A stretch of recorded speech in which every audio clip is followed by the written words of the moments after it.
ओम नमः शिवाय। हर हर महादेव। दोस्तों, आपके अपने चैनल शिव धार्मिक में आपका बहुत बहुत स्वागत है। भगवान भोलेनाथ की कृपा आप पर और आपके परिवार पर सदा सर्वदा बनी रहे। दोस्तों, आज की वीडियो में मैं आपसे बात करने वाली हूँ मार्गशीर्ष मास के कृष्ण पक्ष के प्रदोष व्रत के बारे में।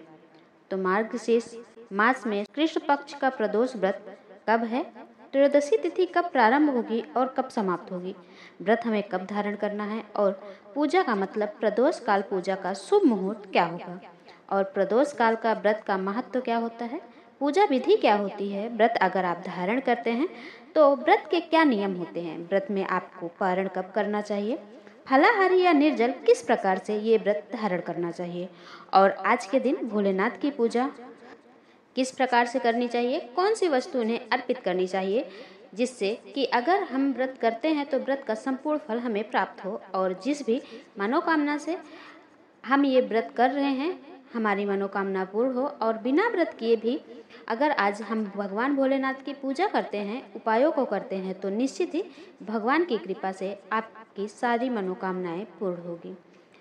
तो आज की वीडियो बहुत ही महत्वपूर्ण होने वाली है। उपाय भी मैं आज की वीडियो में आपको शेयर करने वाली हूँ, इसलिए वीडियो को पूरा ज़रूर देखिए। और अगर आज की वीडियो आपको पसंद आए तो वीडियो को लाइक कर लें, कि लाइक से मुझे पता चलता है कि मेरे द्वारा बनाई जा रही वीडियो आपके लिए उपयोगी है, आपको पसंद आ रही है। और चैनल पर पहली बार आए हैं, अभी तक चैनल को सब्सक्राइब नहीं किया है, तो अगर आज की वीडियो आपको महत्वपूर्ण लगे, आपके लिए उपयोगी हो, तो चैनल को सब्सक्राइब करके बेल आइकन को प्रेस कर दें। इससे ये होगा कि इस चैनल पर अपलोड होने वाली वीडियो की नोटिफिकेशन आपको सही समय पर प्राप्त होगी। बात करते हैं प्रदोष व्रत महत्व के बारे में। शास्त्रों में व्रत के बारे में कहा गया है कि प्रत्येक मनुष्य के जीवन में प्रदोष व्रत एक बार जरूर धारण करना चाहिए। इससे सभी प्रकार के जाने अनजाने में किए गए पाप कर्मों से मुक्ति मिलती है और सभी प्रकार के दोषों का शमन होता है। अगर आपकी जन्म कुंडली में ग्रह खराब है, चाहे राहु हो, केतु हो, शनि या कोई भी ग्रह जिसकी वजह से आपके जीवन में परेशानियां बनी हुई हैं, आर्थिक तंगी है या मानसिक रूप से परेशान है, तो शारीरिक कष्टों से घिरे हुए हैं, तो आपको प्रदोष व्रत अवश्य ही धारण करना चाहिए। किसी भी प्रकार की मनोकामना है, मान लीजिए संतान प्राप्ति की कामना है, धन प्राप्ति की कामना है, दाम्पत्य जीवन को सुखमय बनाने की कामना है, मनचाहा जीवन साथी चाहते हैं या शीघ्र विवाह की कामना है, शिक्षा में सफलता चाहते हैं, करियर में, व्यापार में सफलता चाहते हैं, तो आप प्रदोष का व्रत धारण कीजिए, निश्चित ही आपकी मनोकामना पूर्ण होती है। तो प्रदोष व्रत को सभी प्रकार की मनोकामनाओं को पूर्ण करने वाला तथा सभी प्रकार के दोषों को, ग्रह दोषों का शमन करने वाला बताया गया है।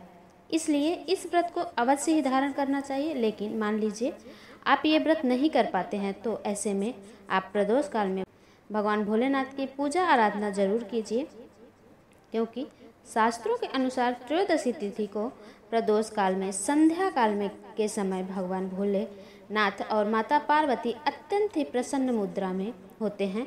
और धार्मिक शास्त्रों के अनुसार प्रदोष व्रत के दिन संध्या काल में प्रदोष काल में भगवान भोलेनाथ शिवलिंग में साक्षात विराजमान होते हैं। तो इस दिन जब हम भगवान की पूजा करते हैं प्रदोष काल में, तो बिना व्रत किए भी करते हैं तो निश्चित ही आपकी मनोकामना पूर्ण होती है, क्योंकि साक्षात रूप से भगवान भोलेनाथ की पूजा आराधना करते हैं, माता पार्वती की पूजा आराधना करते हैं, तो ऐसा हो ही नहीं सकता कि हमारी कामना पूर्ण ना हो। जो भक्त प्रदोष काल में प्रदोष व्रत करते हैं तो अत्यंत ही श्रेष्ठ है। अगर आप किसी भी कारणवश से प्रदोष व्रत नहीं कर पाते हैं तो भी प्रदोष के व्रत के दिन प्रदोष काल में भगवान भोलेनाथ की पूजा आराधना जरूर कीजिए। आपके घर आसपास कोई शिवालय हो तो भगवान भोलेनाथ को वहां जाकर दर्शन कीजिए, उनका जल अभिषेक कीजिए और शिव मंदिर में दीप जरूर प्रज्वलित कीजिए। इतने मात्र से आपकी समस्त मनोकामनाएं पूर्ण होगी और भगवान भोलेनाथ की असीम कृपा आप पर बनी रहेगी। तो अब बात करते हैं कि मार्गशीर्ष मास का प्रदोष व्रत कब है और हमें व्रत कब धारण करना है।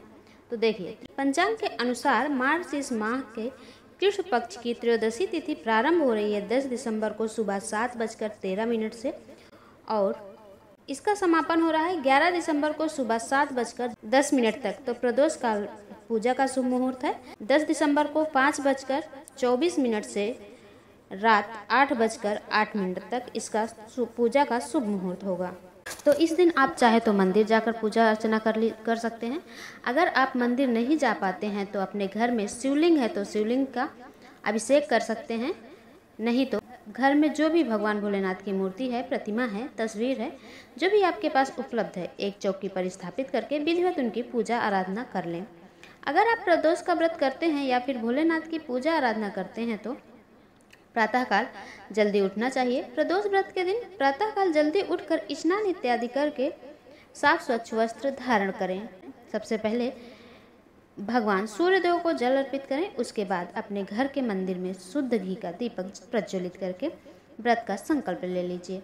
आज आपका प्रदोष का व्रत है और जो भी मनोकामना से आप व्रत धारण कर रहे हैं, भगवान भोलेनाथ से अपनी मनोकामना कहें और भगवान भोलेनाथ से अपनी मनोकामना पूर्ण करने के लिए प्रार्थना कीजिए। व्रत में किसी भी प्रकार की भूल चूक हो जाती है, उसके लिए क्षमा प्रार्थना कर लीजिए।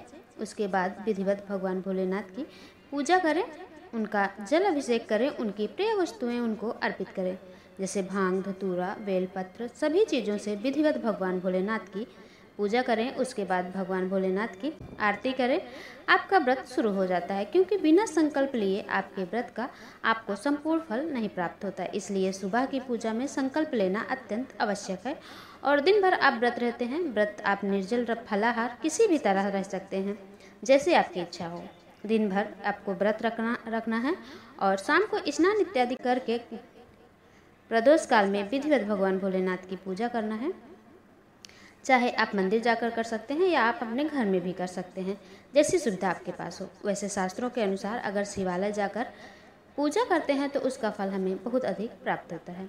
तो प्रयास करें कि अगर आपके घर के आसपास कोई शिवालय हो तो मंदिर जाकर भगवान की पूजा आराधना करें, उनका अभिषेक करें। उनकी प्रिय वस्तुएं मंदिर में जाकर अर्पित करने से अधिक फल की प्राप्ति होती है। लेकिन अगर आप मंदिर नहीं जा पाते हैं किसी भी कारणवश, तो अपने घर में ही विधि पूर्वक से भगवान भोलेनाथ की पूजा करें। निश्चित ही आपकी मनोकामना पूर्ण होगी। तो किसी भी स्थान पर भगवान भोलेनाथ की विधिवत पूजा कीजिए, भोग अर्पित कीजिए और मंत्रों का जप करते हुए आपको पूजा करना है। आप हमें आज हमें किस चीज़ का भोग अर्पित करना है चाहिए, तो देखिए, प्रदोष के व्रत में आप भगवान भोलेनाथ को फलों का भोग अर्पित कर सकते हैं। सफ़ेद मिठाई, चावल की खीर बनाकर या मखाने की, साबूदाने की खीर भी बनाकर आप भगवान को अर्पित कर सकते हैं। अपनी श्रद्धा सामर्थ्य के अनुसार, अपनी इच्छा के अनुसार भगवान को किसी भी चीज़ का भोग लगा सकते हैं। श्रद्धा पूर्वक तो भगवान सहर से उसे स्वीकार करते हैं। और प्रदोष के व्रत में आप पंचाक्षर मंत्र नमः शिवाय मंत्र का जप करें तो अत्यंत श्रेष्ठ होगा। इसके अलावा आप शिव चालीसा का पाठ कर सकते हैं, शिव सहस्त्र नाम का पाठ कर सकते हैं, शिव पुराण का पाठ कर सकते हैं। अपनी इच्छा के अनुसार किसी भी मंत्र, किसी भी स्तोत्र का पाठ कर सकते हैं। शास्त्रों के अनुसार व्रत का पारण दूसरे दिन किया जाता है, लेकिन बहुत से लोग होते हैं जो रात को ही व्रत का पारण करते हैं।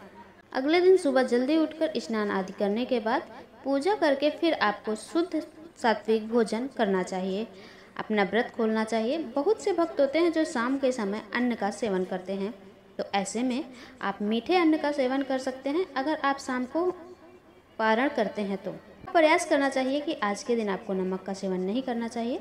सेंधा नमक का भी सेवन नहीं करना चाहिए। मीठा भोजन ग्रहण करें अगर आप शाम को व्रत खोलते हैं तो।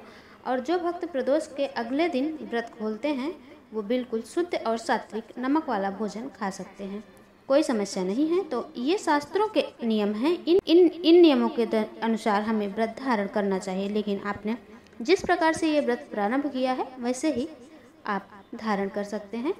तो दोस्तों, आशा करती हूँ आज की वीडियो में मैं आपको संपूर्ण जानकारी दे पाई हूँ। वीडियो अगर आपको पसंद आई हो तो चैनल को सब्सक्राइब करके वीडियो को लाइक कर दें। मिलती हूँ मैं अगले वीडियो में अगली जानकारी के साथ। तब तक के लिए नमस्कार।